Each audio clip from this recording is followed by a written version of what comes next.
हम सब जानते हैं गांधारी एक अतिशय सुंदर कन्या थी और साथ में वो विदुषी भी थी। लेकिन गांधारी का आंखों में पट्टी बांध लेने का निर्णय क्या सही था?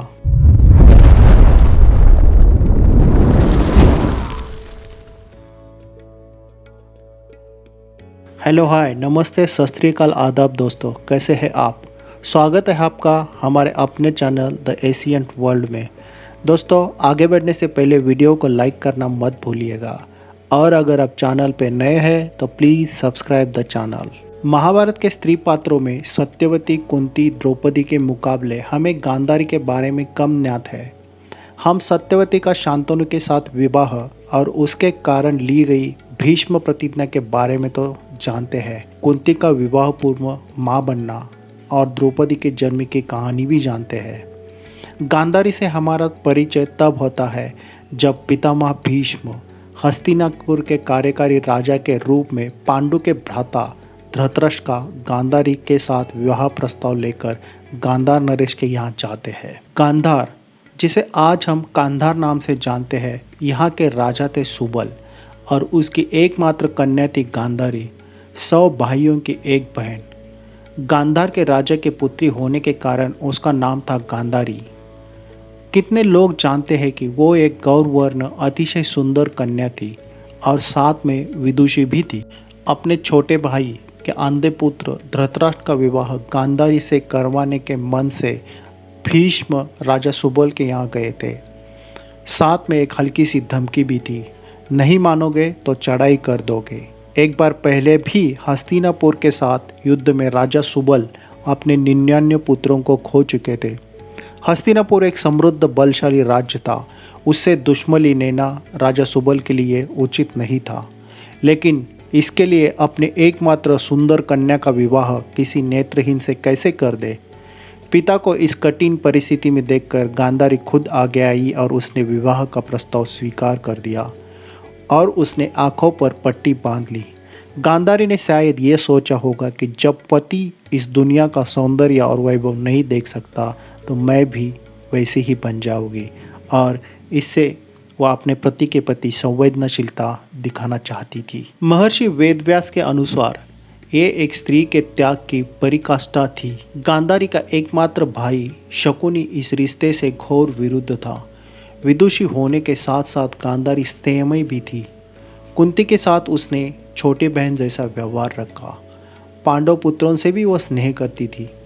धृतराष्ट्र एवं दुर्योधन जब धर्म के मार्ग पर नहीं चलते थे तब उनको धर्म के मार्ग पर चलने के लिए प्रेरित करती थी। यह बात इससे भी स्पष्ट होती है कि युद्ध के पूर्व जब माँ से आशीर्वाद लेने के लिए दुर्योधन गांधारी के पास जाता है तो विजय का आशीर्वाद देकर गांधारी कहती है, सत्य की विजय हो। पर क्या गांधारी का आंखों पर पट्टी बांध लेना सही था? आज हम गांधारी के डिसीजन का एनालिसिस तो नहीं कर पाएंगे, वो सही था या गलत, लेकिन अपनी ओर से कुछ बातें जरूर रखना चाहेंगे। गांधारी का आंखों पर पट्टी बांध लेना चाहे अच्छे आशय में हो, एक रानी के लिए संभव था, एक पत्नी के लिए भी संभव था, परंतु एक माँ के लिए उचित नहीं था, और वो तो थी 100 पुत्रों की माँ। दास दासियाँ बच्चों की बुनियादी ज़रूरतें तो पूरी कर सकती है, परंतु बच्चों को वह संस्कार जीवन मूल्य कदापि नहीं दे सकती जो माता पिता ही डाल सकते हैं। गुरुओं ने अच्छी तरह की शिक्षा दी, परंतु जो काम माता पिता कर सकते हैं अपने बच्चों के लिए, वो काम गुरु नहीं कर सकते। करता कौन? पिता देखने में असमर्थ थे और माँ ने आंखों पर पट्टी बांधकर देखने से इनकार कर दिया था। माता पिता दोनों ही दृष्टिहीन अपने पुत्रों के मन में पनपते वैर को नहीं देख पाए। हमारे विचार से इसकी बजाय गांधारी यदि अपने पति की आग बन जाती, वो आसपास के गतिविधियों को राजा को अवगत कराती रहती, इससे राजा के जीवन इतना वीरान नहीं होता, वो इतने बेबस नहीं दिखाई देती, बल्कि उनके जीवन की वीरानी कुछ हद तक हट जाती। एक बात और मन में उठती है, दोनों ही नेत्रहीन होकर दोनों ही लोगों के आश्रित हो चुके थे। हर समय उन्हें अपने बीच किसी तीसरे की आवश्यकता पड़ती थी, परंतु यदि गांधारी अपने आंखों पर पट्टी नहीं बांध लेती तो अपने पति की आग बन सकती थी और अपने पति की ताकत भी बन सकती थी। निश्चित रूप से शासन की व्यवस्था में सलाह देने के लिए महात्मा विदुर, पितामह भीष्म जैसे लोग थे, परंतु गांधारी भी बहुत समझदार थी। अपने रिश्ते को सही निभा सकती थी। खुली आंखों से आजू बाजू की चीज़ें देखकर अपने पति को उससे अवगत करा सकती थी और इसी वजह से धृतराष्ट्र अपनी ज़िंदगी से अधिक तरह से जुड़े रहते थे। उनकी सोच सकारात्मक रखती, मतलब यह कि पति के जीवन में जो एकाकीपन था, गांधारी उसके पूरक बन सकती थी। जब अपना पति नहीं देख सकता तो गांधारी ने उसके हिस्से का भी देखना चाहिए था, परंतु अपने आंखों पर पट्टी बांधकर वो भी कमज़ोर एवं दूसरों पर निर्भर बन गई। यहाँ पर इस बात का गौर करना बहुत ज़रूरी है, यहाँ स्त्रियों में कोई भी आपसी वैमनस्य नहीं था। कौरव भाइयों और पांडव भाइयों के बीच में बहुत वैमनस्य था। ये होते हुए भी गांधारी और कुंती में बहुत ही स्नेह का रिश्ता था। अंतर यही था कि कुंती अपने पुत्रों को जो संस्कार दे पाई वह गांधारी बंद आंखों से नहीं दे पाई। परिणाम स्वरूप अपने चचेरे भाइयों के प्रति उनमें ईर्ष्या बढ़ती चली गई। कुंती की तरह गांधारी अपने बेटों को बड़ों का सम्मान करना, स्त्रियों का सम्मान करना नहीं सिखा पाई। ये गांधारी की सबसे बड़ी हार थी।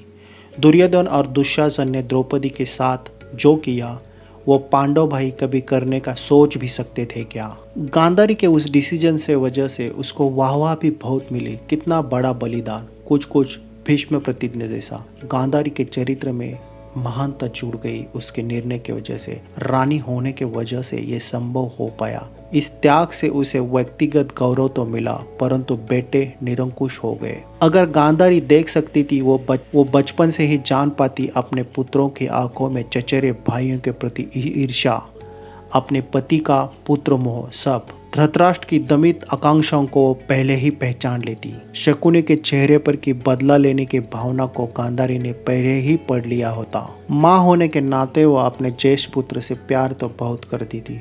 उसे चाहे उसने विजय होने का आशीर्वाद न दिया हो, लेकिन उसके मृत्यु की चाह तो कभी नहीं कर सकती थी। अपने आंखों की तेज से उसके शरीर को वज्र बनाने का उसने प्रयास भी किया था। गांधारी को विश्वास था यदि श्री कृष्ण चाहते तो युद्ध को रोक सकते थे, परंतु उन्होंने ऐसा नहीं किया। अंततः गांधारी ने श्री कृष्ण को शाप दिया था, जैसे कुरुवंश का नाश हुआ वैसे तुम्हारे कुल का भी नाश हो।